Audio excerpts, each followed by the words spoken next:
아파티니 폐암 임상의 결과가 중요한 이유는 이후에 HAB가 위암만이 아니라 폐암도 적응증 확대를 할 수 있는지 엿볼 수 있기 때문이죠.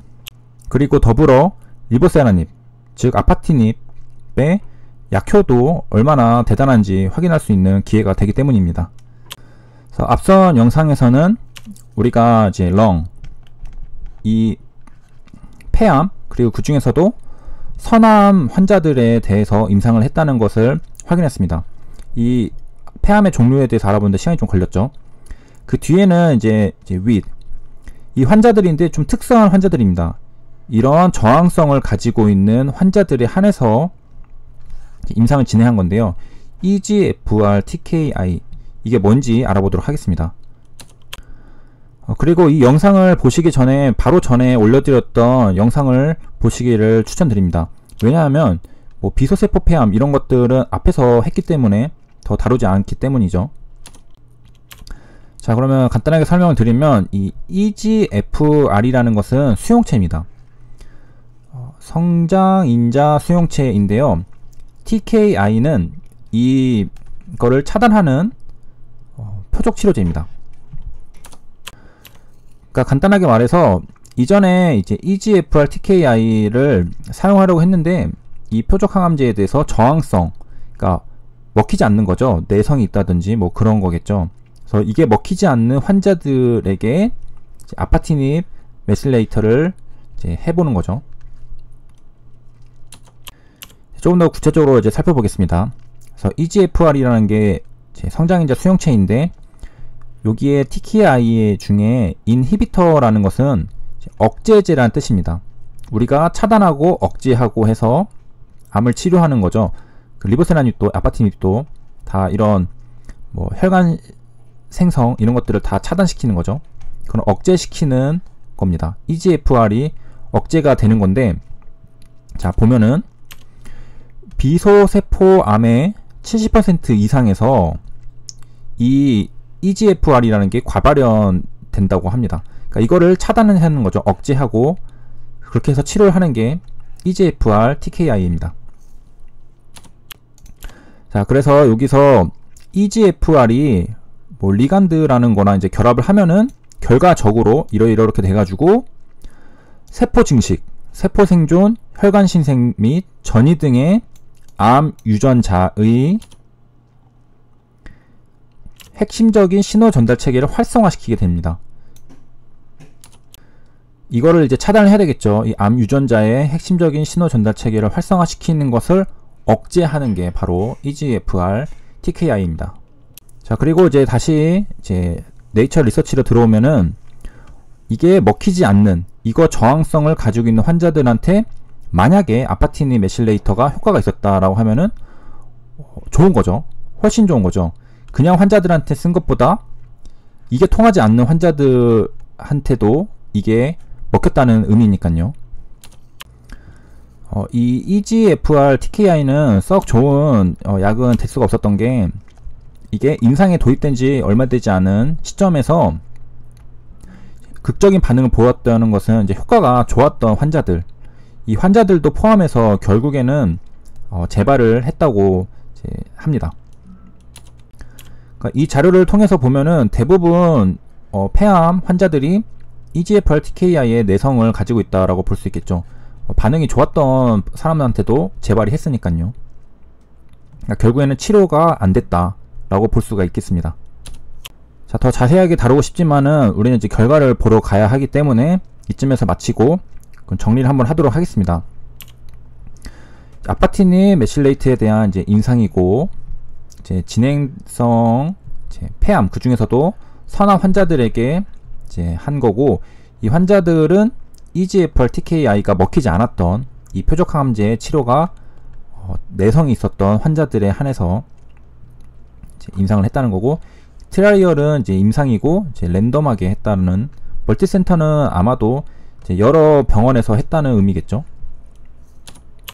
자, 그리고 바로 결과로 가기 전에 내려가 보면은 트라이얼 디자인이 어떻게 되었는지를 한번 살펴보고 결과를 보러 가겠습니다.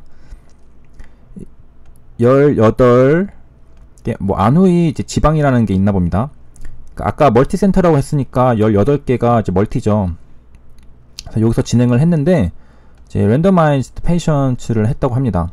그 다음에 이건 이제 더블 블라인드를 하는데, 우리가 블라인드라고 할 수 있는데 거기에 왜 더블이 붙었냐 하면은, 환자가 보통은 모르죠. 자기가 위약을 투여받는지 진짜 약을 투여받는지. 근데 더블이 붙었기 때문에 환자도 모르고 의사도 모르는 겁니다. 그러니까 임상을 진행하는 임상의도 이게 지금 내가 환자한테 위약을 주는 건지 아파티닙을 주는 건지 모르는 상태가 됩니다. 리버세라닙도 더블 블라인드로 임상을 진행했었죠. 네, 회장님이 이제 말씀하시기를, 임상의가 분명히 모르는데도 효과가 눈에 보일 정도로 나타나니까 누가 리버세라닙을 투여받고 위약을 받는지 알 수 있었다라고 말씀하셨습니다. 그래서 여기서는 뭐 18개 메디컬 유닛이랑 더블 블라인드 정도를 기억해 주시면 될 것 같고요. 자, 그렇게 해서 이제 올라왔습니다. 여기 이제 볼드체로 되어 있는 부분을 살펴볼 건데요. 자, 보면은 이제 여기에서 이 리서치에서 클리니컬 이피커시, 우리가 FDA가 경향성이 최근에 클리니컬 베네핏을 상당히 중요하게 보고 있죠.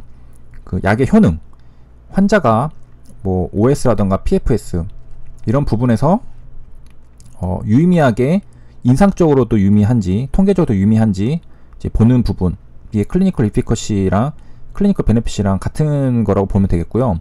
그 다음에 이제 세이프티를 우리가 이제 조사한다 라는 건데, 세이프티는 FDA 이제 과거에 이런 걸 중요시 했었죠. 지금은 이제 뭐 2세대, 3세대 항암제가 나오는 이제 많이 발전된 시대죠. 과거에는 이 약이 사람이 먹어도 되는지, 그러니까 소극적인 부분인 거죠. 이게 일단은 사람이 먹을 수 있는지 안전한지 그거부터 확인을 했습니다. 약이 효능이 있는지 없는지는 이제 거기까지 가기는 힘들었고, 이제 진짜 안전한지. 근데 지금은 이제 안전한 거는 거의 대부분 이제 충족을 하고 이 약이 진짜로 효과가 있는지를 보는 게 최근 트렌드입니다.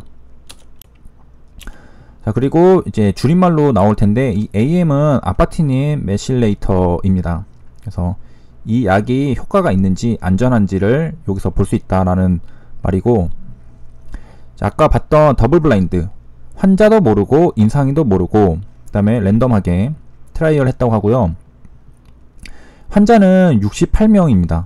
68명의 임상을 하는 환자가 있고, 앞에서 봤듯이 이제 18개의 병원에서 진행을 했습니다. 멀티센터.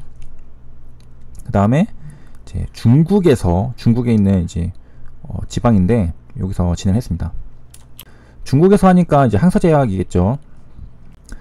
자, 그리고 이제 제가 앞에서 말씀드렸던 클리니컬 이피커시가 이제 클리니컬 베네핏, 뭐 OS, PFS를 했는데, 여기서 이제 이런 것들을 측정을 하는 그런 수치, 지표가 이제 Progression Free Survival, PFS, 그 다음에 뭐 객관적 반응률이라고 하는 이제 ORR, 그 다음에 DCR, 그 다음에 AE. AE는 이제 부작용이 있는지, 심각한 부작용은 SAE라고 하죠. 그래서 AE가 있고 SAE가 있습니다. 근데 여기서는 신기하게 PFS는 있는데 이제 OS는 어디 갔는지 보이지가 않네요. 그래서 OS는 왜 측정 안 했는지 좀 더 조사를 해봐야지 알 것 같고요. 자, 그리고 이제 넘어가서 이제 우리의 결과가 보여준다.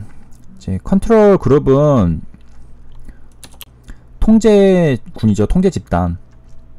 그래서 여기랑 비교를 했을 때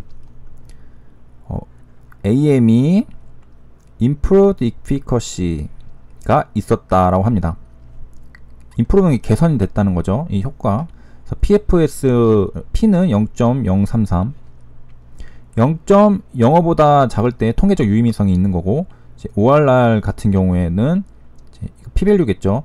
0.05보다 작으니까 통계적 유의미성이 있고, DCR도 P가 0.05보다 작으니까 통계적 유의미성이 있고, 정확한 뭐 숫자는 뭐 없는데 밑에서 좀 보도록 하겠습니다. 여기까지 봤을 때는 뭐 자세히 알 수가 없죠. 구체적인 데이터는 다음 영상에서 다뤄드리도록 하겠습니다. 그럼 이상으로 영상 마치겠습니다. 감사합니다.